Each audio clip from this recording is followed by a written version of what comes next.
I'm really excited for next season. I genuinely am. After seeing the potential transfers, seeing how Arsenal are moving, I have a lot of hope for the future. And in today's video, we're going to specifically be focusing on the midfield because it seems as though we're getting a proper revamp there. But before I begin, if you are new here, please hit the subscribe and the like as well. Be greatly appreciated. But let's get straight into it. And I'm going to start player by player in our midfield. And of course, Declan Rice is the first player we're going to talk about. We know all about this guy and all the qualities he possesses. I think a lot of people don't understand that Declan Rice is actually an incredible sort of creator. You know, we can almost get confused and look at him as a player who's a pure destroyer, a space eater, a defensive player. But I mean, this guy last season, creativity-wise, was absolutely incredible. You know, even scoring goals. I'm sure you guys felt it. But I was watching back the clips of last season and watching back games. Declan Rice really put on a clinic in terms of creativity. And this stat replicates it, you know. Big chances created, 6, top of the list, more than Kevin De Bruyne. I mean, that's just generally insane. I even put out this tweet talking about the games I was watching. Declan Rice is a joke. I think we all know this, but rewatching footage just makes you appreciate him more. Aggressive in the press, many high turnovers due to him. Big space eater, swept up so many transitions from the opponent, and his creativity bag is generally insane for a number 6. This is how I felt watching Declan Rice, and it's a privilege to have him in our team. He really does get rid of many issues that we could have had with any other profile in the side. And I am so appreciative of him as a player. I think he's definitely going to click again next season. Kits, and even more kits. If you're looking for some football jerseys, well, I'm teaming up with Dragon Jersey once again, who are sponsoring this video. Arsenal, Liverpool, Chelsea, whoever you support, you can go onto their website and get yourself a kit. I have a code Fanatics, which would get you 10% off of any order you make. But let's move on to Mr. Zubi Doo. He has actually had his medical, got things done. It seems as though an announcement could come tomorrow or the day after. You know, Arsenal with their announcements, they take forever. He's been at the training ground. All those formalities are being sorted out, so that's brilliant news. And of course, he's another fantastic player. I think people get surprised in terms of looking at how Zubi was for, you know, Spain in the Nations League and how good he was carrying the ball, how good he was defensively. Another thing is aerial duels, he's quite good as well. We know Arteta loves guys who can win the ball in the air. They call us Stoke City for a reason, although I think that's an unfair comparison. But Zuba Mendy, since 1920, has an aerial duel percentage higher than any other player with 71%. I mean, it's quite insane. I think this is, this is actually every player included in the defensive midfield. Incredible in terms of midfielders. So Zuba Mendy has a lot in his sort of bag, you know, as a player. He has a lot of different ways to play and dominate a game. And him and Declan Rice already is an incredible midfield to have. You know, last season, 90th percentile for duels won. We know how important that is to Mikel Arteta. 80th percentile for forward passes. This isn't a guy who's just going to pass sideways. He's going to progress the ball. And 75th percentile for progressive passes. No midfielder made more interceptions in La Liga than him this season. I mean, when you look at that and you look at Declan Rice already and how good he is defensively, Zuba Mendy adding more defensive but sort of stability, it's exciting. It genuinely is exciting, goodness. I'm really excited just off of this alone. And this is just the start. I did also talk about in that massive thread about control. Us needing control in games. Last season, we were quite poor at it. A lot of games, you know, Crystal Palace, Chelsea, Shakhtar, as I was watching back, we just lacked it. We lacked a Jorginho prototype.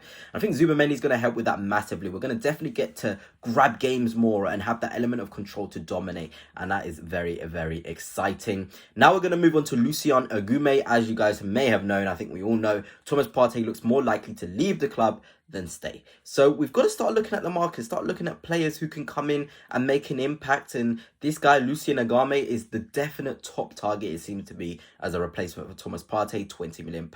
I've shown you guys the sources that have been talking about it, but it seems like this could be the way forward for Arsenal, and he's very good. I mean, a lot of people may look at him and be like, oh, he's probably going to be a dual monster, somebody's going to win all the ball so many times. No, this guy technically is absolutely incredible. In terms of progressive passes, as this statistic shows, very much thank you to the guy that put this out there. I don't have his account handle, but he is up there and even higher than Zuba Mendy. So think about how good Zuba Mendy is at progressing the ball. He's higher than him. So you can imagine at 23 years old, having that sort of option in there behind Declan Rice and Zuba Mendy.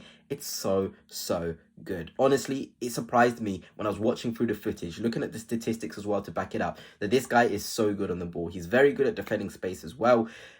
A lot to iron out, though. A lot of mishaps, jumping in too early, maybe misjudging where the ball is at times in terms of transitional activities from the opponent. But there's a lot to like. There's definitely a lot to like, and he definitely would be a great signing for only £20 million. And I did talk about it in terms of my Twitter as well, after looking at a lot of Agume clips. The scary thing is how good he is on the ball. He is top. Genuinely believe he could play in the 8 zone. I genuinely do believe that. And he is pretty effective. His off-the-ball stuff as well is at a good level. A bit untidy, but lots of things to like. Arteta is the best guy to sort of work with a player like this. All the fundamentals, just needs ironing out. I can't even say the word ironing out. That is the one with Agume. But I'm very, very excited after looking at those links. Thomas Partey did have his faults, but he also had his positives in his game as well. Agume will bring his faults and his positives, but at 23, Mikel Arteta can work magic with him.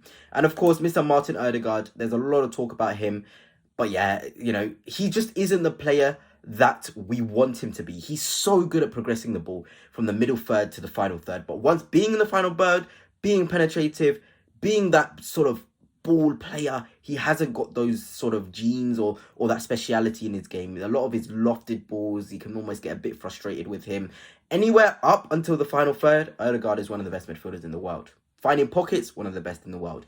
But once he's on that ball, to pick that killer pass, he hasn't quite got it. But of course, there's a player in there. I mean, in the 23-24 season, this is only 2 seasons ago. If people say he's washed, I don't like that. He had 8 goals, he had 10 assists, he had 148 passes into the box, 102 chances created, 22 through balls as well. Second, the only player with 30 goals plus 35 plus big chances created and 85+% passed in the last 3 seasons. Top player. It's a top player who in our system is starting to get found out because we've simply moved past the way he can operate. He'll be very useful. Yes, he can play a through ball, but the volume of it isn't enough. Yes, he can find players, but the accuracy isn't enough. It isn't dynamic. It isn't dynamism. And that's going to get me on to my next point, talking about Xavi Simmons. And of course, if you've been on my Twitter, you'll know all about this guy because I've been talking about him pretty much all day in terms of how I think he would impact. Adding dynamism, adding final third threat. He is perfect. We may as well do our shopping in Leipzig. Sesko, I love him. Xavi Simmons, I love him as well. May as well just go to Leipzig, be like, you know what? 150 million is a lot. 135 million for Xavi Simmons and Sesko. Give him to us. Give them both to us. In terms of statistics, I mean, Xavi Simmons is unreal. So all-rounded, you know. Aerials 1, he's high. Clearances, he's high. This is midfielder, by the way. Progressive passes, he's high, 86th percentile. Non-penalty goals, he's high as well. This is a guy who has pretty much all the tools in the game. He can create from any zone. He hasn't got an angle bias. These players, give him as much of the ball as Erdigard gets. This is not a diss on Erdigard, but he doubles the output that Erdigard gets in terms of goals and assists easily.